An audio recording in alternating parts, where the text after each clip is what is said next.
I'm going to show you how to lead your team so they take full ownership without you having to micromanage them. And this is one thing I used when I was 24 and I was managing over 100 plus people in my organization. And I did this one thing. And that one thing was this. I learned how to cast vision. And I want you to understand that this is super important if you're going to be a business owner, if you're a business owner already, and you want to elevate your team and scale your business. Because let me tell you this. Every business owner has to develop in one area, and that is leadership. And if you're not developing leadership, you're probably not going to build a big enough business.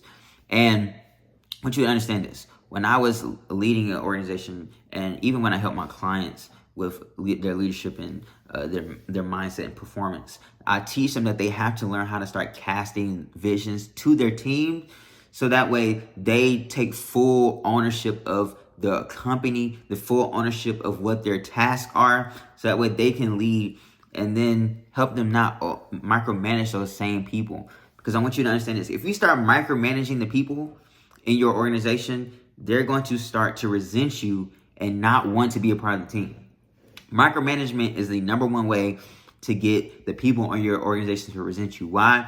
Because you start treating them like children. You start breathing down their necks. So now they're either one, they're afraid to make mistakes, or two, they get sick and tired of doing the things. So that way, even when you're not around, they're not taking action, they're not working. So one of the best ways I've seen to cast vision is that you have to have an overall vision for your company. Where do you want your company to be? What are the things you want to do?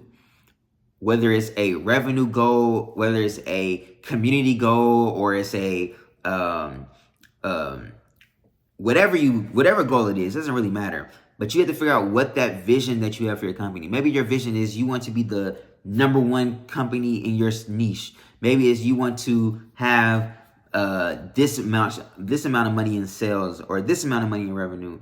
Whatever it is, you have to figure that out and start casting that to your people. And what I mean by casting your vision, when I'm saying casting your vision, you have to think of them like fish. When you're fishing, you use a cast and you cast out bait to hook the fish and reel them in, right? So it's the same type of thing. You have to cast a vision that's big enough where people feel like they want to be a part of it, but also that they feel like them helping accomplish a goal helps them get them closer to their goals. So an example of this is like, if you're saying your goal is to have $1 billion company, okay, that's cool. But I'm going to tell you a secret. Nobody cares about your company being a $1 billion company but you. Until you figure out, how can I make the people on my team care? Well, I got to figure out what's their vision. Maybe I talked to Sue, and Sue, she wants to build a new house. Okay, so my goal is to help Sue with her visions. Okay, Sue, this is the path. If we take these steps and I help you take these steps, you're going to be able to get a new house. And listen, Sue, you getting your new house and you getting up in the ranks, we're going to build this company to $1 billion. But by us doing that and helping you do this and helping you do this in the company, you're going to be able to get your new house.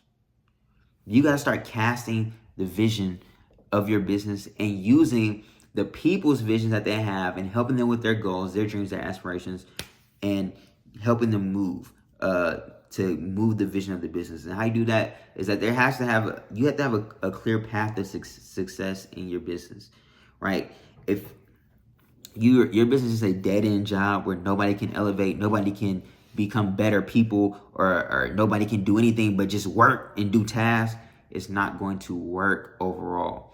And now every single task and every single thing in your team is not going to be able to move up, or that may not be the case in your business, but you have to get them to have that feeling of pride that they are going to take to be successful in the business. You have to have that culture and cultivate that culture in your organization to make people feel like they're helping a greater good. Because I want you to understand this.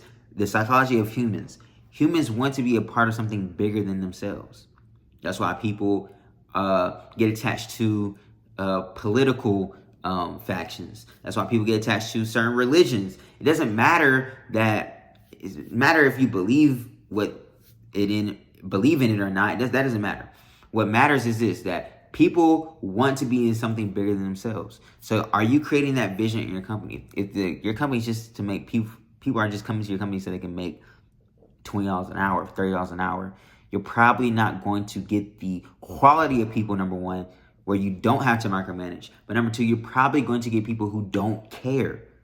So they're just going to do the job and go. They're not going to take ownership. They're just going to do the job and go. They're going to wait for you to tell them to do something before they do it. They're going to not take full advantage. So you have to cast a vision. And when you cast a vision, you're telling people, this is where we got to go. I don't care how we get there, but we got to get here. And what's the best course of action to get there?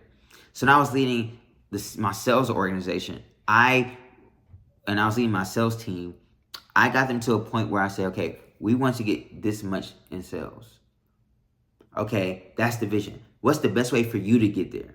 Oh, you're good at this. Boom, I'm gonna work with you on getting all these, set up these calls. Boom, I'm gonna work with you with creating a operating procedure for our sales script. I'm gonna real focus on that so that way they take ownership. And then they come to me and I came to them and asked them for feedback. What am I not doing good enough? What can I be doing better? What can I do to help us and help you get closer to your goals so we can get closer to our goals as a unit, as a team, right?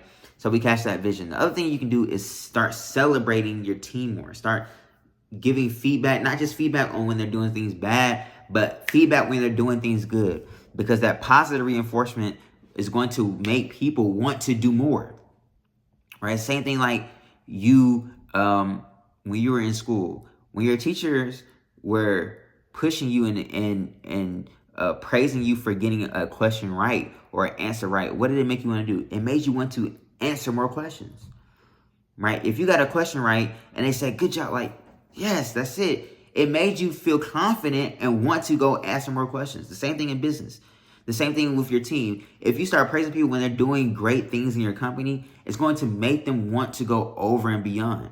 Because now they're like, oh, they're noticing the good that I'm doing. It's not just about, oh, I did this, I clocked in, I clocked out. No, they're seeing, okay, this person's really noticing the work that I'm putting in, so I want to put in more work.